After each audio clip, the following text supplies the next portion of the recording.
Well, welcome. Thank you. I'm sitting with Ann Barkelew in California at a Page Society conference. Right. And it is Sunday, September 16th, 2007. And Ann has agreed to chat with me a little bit about her experiences in public relations. So let's start early on in your life, in your career. After you graduated from Central Missouri State University in 1957, you began your career as an English teacher and a journalism teacher, and you were a school administrator in Missouri and also in California school systems. And in 1966, you earned a Master of Education degree from the University of Missouri. How did you land in corporate PR? Well, I think to get my start in public relations, you have to go back a little before I graduated from college, because I really believe that I got my start selling cookies as a Girl Scout or calendars as a brownie. I think that all those experiences are experiences that teach you a lot about planning and involving other people and working as a member of a team. But after I graduated from college, I became a teacher because it was what I always wanted to do, and it mixed my love of journalism. I'd been a junior high school newspaper editor and a senior high school yearbook editor, and I went to workshops at the University of Missouri School of Journalism. So I didn't know exactly what it was I wanted to do in journalism, but I so admired a teacher I had that I decided I wanted to be a teacher too. So after doing that in Missouri for 3 or 4 years, I then had a chance to go west to California. California requires a 5th year for a permanent credential, and so I needed to go back to school. Now, during those 5 years of teaching, I had so many students wanting to take journalism that I had to divide them into 2 groups, and so I set up a news bureau, and I assigned beats, and we got on the radio, and we got on television. So in effect, I was doing public relations for the schools at the time. I was also sort of a militant teacher, and I used to go to school board meetings and say, why aren't we told all these things that are going on? So when I took a year off to get my master's degree, I audited a course in school public relations, and I was absolutely amazed to learn what you can do on purpose to help people understand more what's actually happening in the world around them. I had a wonderful professor at the University of Missouri, and as a result decided to do my master's thesis organizing a program of public relations for the Santa Barbara schools, which is where I was teaching. I was on leave from Santa Barbara, California. Well, I was going to go back and head the English department at a brand new high school, which is every English teacher's dream. And one morning, my superintendent in Santa Barbara called and said, we are going to assign you to the district office and let you put into practice what you've written in your thesis. So, I mean, it's a wonderful, wonderful opportunity. And from that point in my life on, I never ever applied for a job. It was sort of like one public relations opportunity followed another. But in Santa Barbara, we dealt with the closing of schools that weren't earthquake safe. I learned to wheel and deal. Then I had a chance to go into Los Angeles to help them decide what kind of public information program they should have in their school, in the Los Angeles County schools, and designed a program for them, sort of out of the goodness of your heart kind of thing, and ended up being offered the job. So I went in and I took that job. And that was my first experience with PRSA.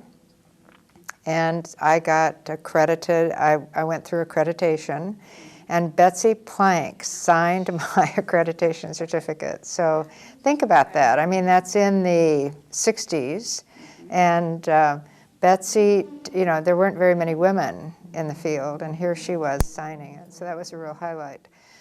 While I was in Los Angeles County, we dealt with declining enrollment, court-ordered desegregation of schools, legislative mandated collective bargaining for teachers with vicious strikes, And I learned very quickly that it's a lot easier if you have done some things ahead of time to try to avoid these crises in the schools. So I was on a plane going back to talk to someone somewhere about collective bargaining in schools, and I sat next to a man from Munsingware, and he was really interested in the fact that schools had public relations people.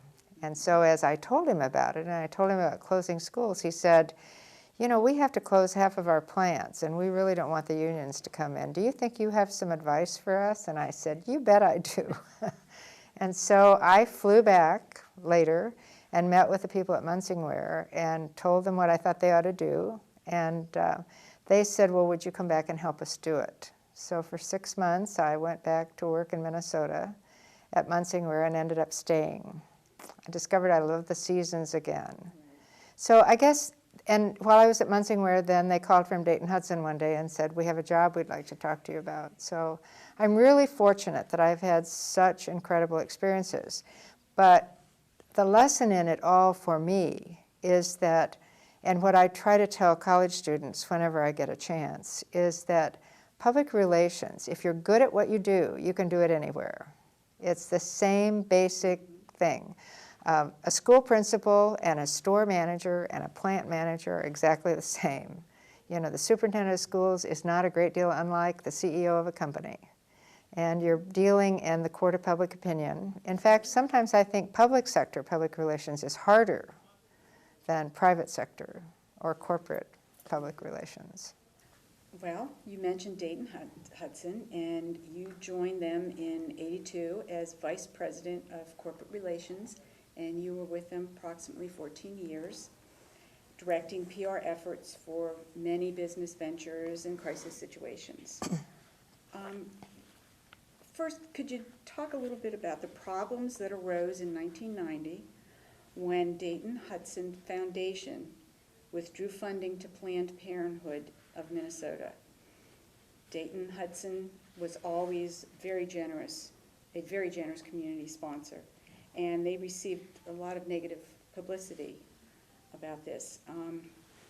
How did you handle both the critics and the supporters of this action, and what eventually transpired? It was the issue of the year, and that's what you have to understand, that it was the year of a gubernatorial election, and a lot of the legislative seats were up for re-election or contested elections, and it was a single issue campaign. You were either pro-choice or pro-life. Planned Parenthood nationally had run a lot of ads, both on the East Coast and all over the country. AT&T had just gone through a shareholder demand that addressed the same things with the AT&T's funding of Planned Parenthood programs. And it was defeated at their annual meeting, but nonetheless it created a lot of attention. So there was a lot of activism going on. Now, Dayton-Hudson Foundation was the only part of Dayton-Hudson that gave money to Planned Parenthood, and it was because one of the founders of the company's wife was very involved in it. It was a grant in Minnesota for education in the public schools. It had nothing to do with clinics or anything like that. But, and we knew from employee surveys where employees would say, I'm a little uncomfortable, you know, that we're making this grant, or, and so we had decided to do away with to stop making the grant. And we had told them that we always, Dayton-Hudson was well known for making exit grants. And so you would say, we are not going to fund you in 3 years, but we are going to give you double funding for the next 3 years, so to tide you over and help you begin to plan what you're going to do without the Dayton-Hudson money. When we announced, when it was discovered that we were not going to continue the funding, I was in my office, and I got a phone call from a young man who said, hi, I'm Cope Moyers, as in son of Bill Moyers. And I'm an intern at the Star Tribune in the St. Paul office, and I've just learned that that your corporation is pulling its funding from Planned Parenthood. And what do you have to say about that? And I said, can I call you back? I said, you know, I really don't know what to say to you because I'm not aware of this. So I called the foundation people and they said, oh, we put a copy of that in the mail, in the interoffice mail to you. And I said, oh, we've got some training to do at home. And I think it was because they had done the exit grant that they didn't really rush up and say this might become public. But Cope Moyers very generously gave me a couple of hours to come up with a response. And it was because it fed right into the political climate in Minnesota at the time, it became a really big issue. And, but a big issue because people were already so polarized about it. So we were caught in the middle on that. And so we decided that the only thing to do, since we were a company that said we listened to our customers, that we should find out. We should convene bring in an impartial person and do some listening to find out what it is that people really were concerned about. So we brought in Jim Shannon, who had headed the General Mills Foundation for a number of years, and he talked to every side of the fence and a lot of people sitting on the fence, and he came forward with a recommendation. So this was one of those where you can't win no matter what you do, because what the recommendation was and what the foundation decided to do was to continue to support Planned Parenthood of Minnesota, but for a specific separate line item in their budget that dealt with teaching in the schools, providing materials for teaching in the schools about family planning or safe sex or whatever. And so, but nothing to do with the part that was so volatile.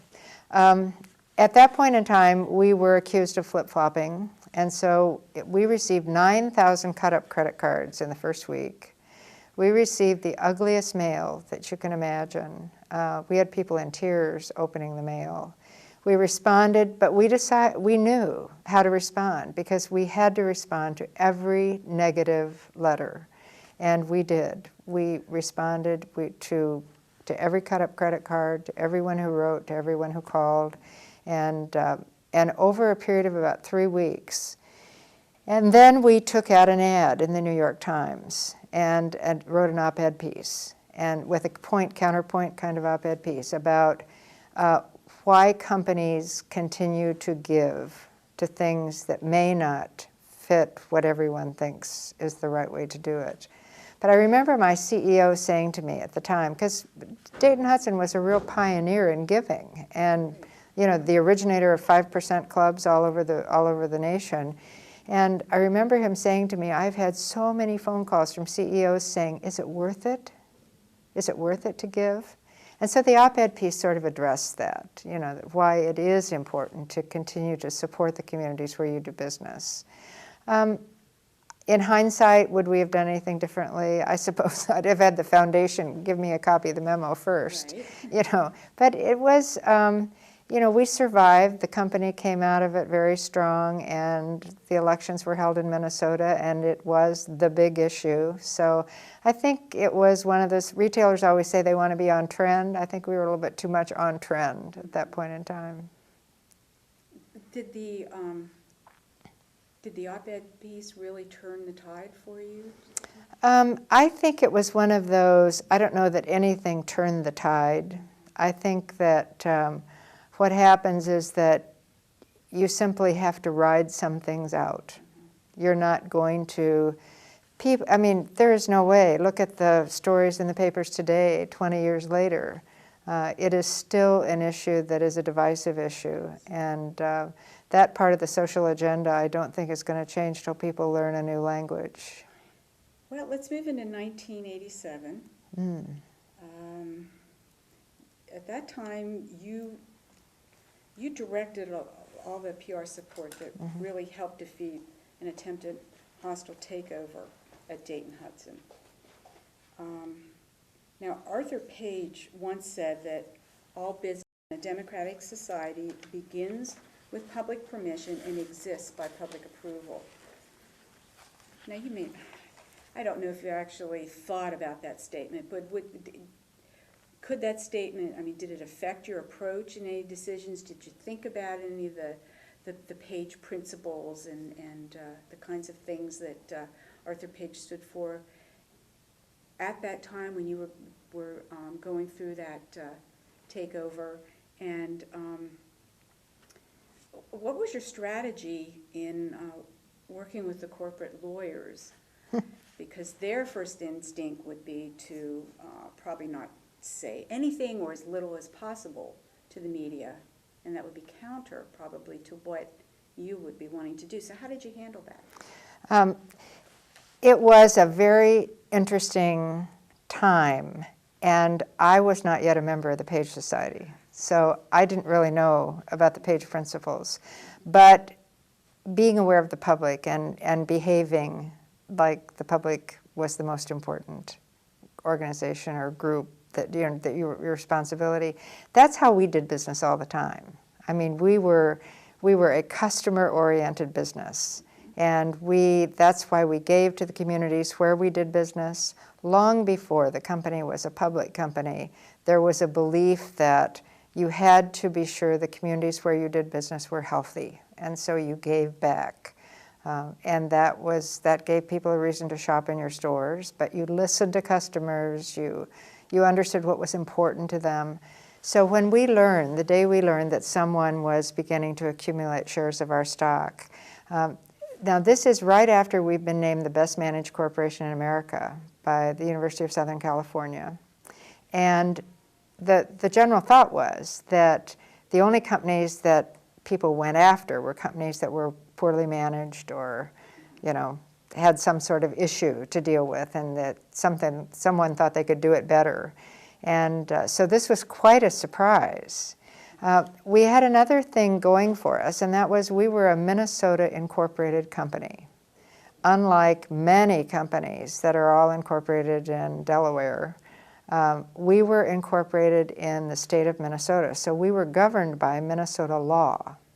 So as we sat down and thought to ourselves, well, about, 60% of our stock changed hands in the course of a couple of weeks' time, and so we knew that there's something going on, and everyone is trying to track the stock, but as always, the most valuable source to us is the media, because they have all these sources, and they would call us and tell us who they had heard it was that was buying our stock.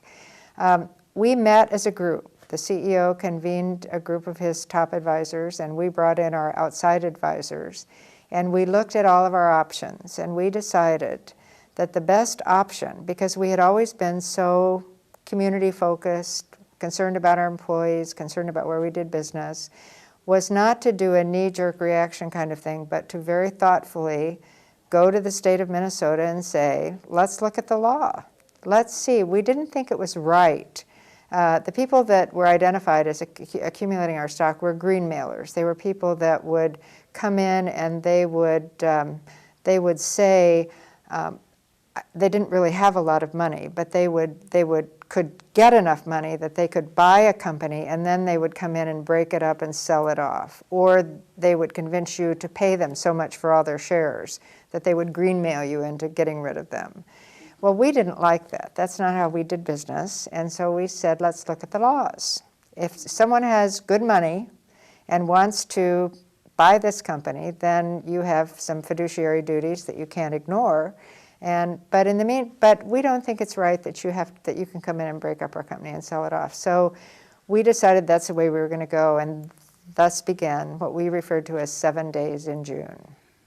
And it was a 7-day program that started with a visit to the governor, and who famously said on television that when the CEO called and said, I have to meet with you this evening, he said to his wife, have you overcharged at Dayton's? But at that point in time, we drew up ads to run in newspapers statewide. We commissioned a poll of people of Minnesota to find out if they thought that changing the law, strengthening the law to prevent people coming in and busting up companies.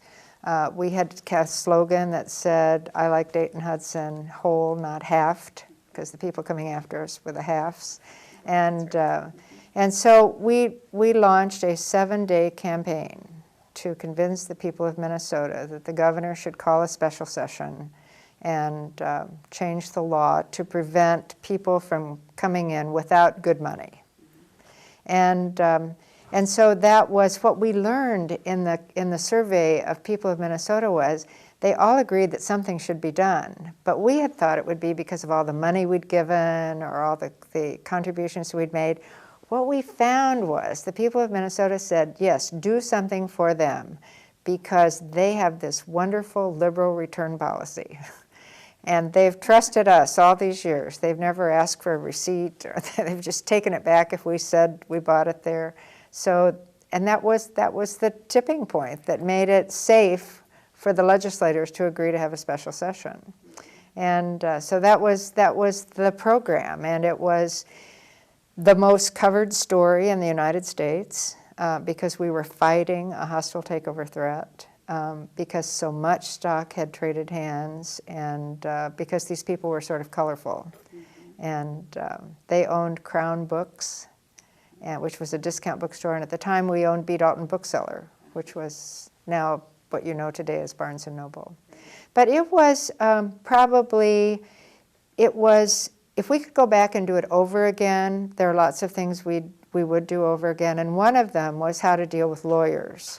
Because this is something, in one of our meetings, my CEO said, have any of you ever done this before? And we all said no.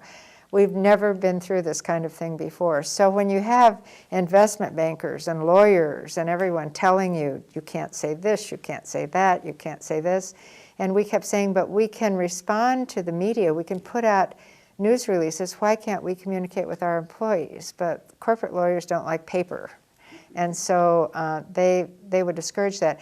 We did a lot of presentations after it was over saying, if we could do this again, what would we do differently? And the number one thing is that we would have communicated more quickly with our own employees. And I think the turning point was the day that the CEO said, just tell the lawyers and the bankers to back off because I'm the captain of this ship.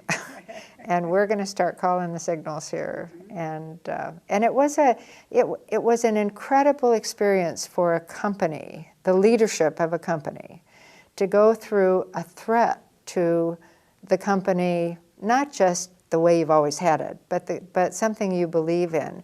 Now, the interesting thing with the law is that it was the first time that a law was passed that said that a corporation had to pay attention to its communities where it did business and to its employees, and not just to shareholders. So. It's so interesting that you brought up about the mentor because I was going to ask you about that. So what was next for you after Hudson? Well, I promised myself I'd quit smoking before I turned 50, and I did. That I would retire before I turned 60, and I did. But once it was announced that I was leaving, I got a lot of phone calls from people saying, well, would you come and do this project for us and this project for us? So I immediately retired and went to work on 3 projects. I helped create some good public relations programs for Musicland, working with Marcia Apple, their senior vice president, and being a sort of an outside consultant for her. And then I did a needs assessment for Kohl's Media to help them determine how they ought to be organized for public relations and communications. And then I had my most interesting assignment, and I got called in to help the Minnesota Vikings and head coach Dennis Green, who became one of my very good friends. But he was the first African-American head coach in the NFL, and he had come to Minnesota and with a very successful career behind him, but a lot of people wanting to attack him. And so there were some source not to be named kinds of stories that ran in the newspaper. So I was hired to help Dennis and the Minnesota Vikings deal with those issues. And that was, so it was 3 really wildly different assignments. And I was so busy, and I really did not like going to Kinko's to copy all my stuff. So I figured I really did need a copy machine. About that time, John Graham from Fleshman Hillard, whom I've known forever, and whom I've admired for many years. And we're both from Missouri, so we sort of were souls of the same nature. And he called and said, I want to put a flag up in Minnesota, and I'd like for you to do it for me. And I said, no, no, no, no, no. You have the wrong person. I don't like agencies. I never used them. I thought they were all overrated. So I'm the wrong person for you. And he said, well, let's talk about that. And there was one exception. I really liked Kexton Company in New York, and I told him why I liked them. And he said, well, why don't you open an office for Fleishman Hillard in Minnesota that you would have hired? And so I said, ooh, that's a great challenge. You know, I could do that. And so so we did. We opened an office, and I gathered together. We started out with 5 people, and our initial revenues were $400,000 in Minnesota. And then at the end of 6 years, when I retired again, we were at 35 people and $7 million, and the 3rd largest agency in the Twin Cities. So that was pretty exciting. Right. What's interesting is that I believe at the time there was some general noise that it was too competitive an environment, and people just didn't hold out a lot of hope for you or even for the success of the office, right? And what was a big challenge? Well, the big challenge was that Fleishman Hillard is an international agency, and no big national agency had ever survived in Minnesota. It's a very, very proud of Minnesota offices, very proud of Minnesota companies. That's why so many companies that are Minnesotan are incorporated in Minnesota. Mm-hmm. But I think Burson Marsteller had been in there a couple of times. Hill and Knowlton had been there a couple of times, and they closed the offices, and people moved on to other places. But so I said, now there was a Shandwick office, a Weber Shandwick office there, but they were there because they bought a local agency, and so then they just changed the name. But most people in town still called it Mona Meyer and McGrath. So, so that was a challenge and it was what we ran into on every new business pitch. People would say, well, we understand you're sort of pricey because you're a big national, we have all these offices and everything. And I said, I am competitive with any piece of offer that you may get from someone else. What we did was we really promoted the fact that we were all Minnesota people, mm-hmm. and that we did all of our business in Minnesota. We weren't just housed in Minnesota, but we were an office that focused on Minnesota companies and on Minnesota business. And so we were there to stay. And we also didn't bait and switch. I mean, we looked at all the things that had always bugged me about agencies, and we corrected those, and it worked. So it was great fun. And it made my career then very interesting because I'd had public sector PR experience, corporate PR experience, and then finally agency experience. So having done all 3, I then could retire.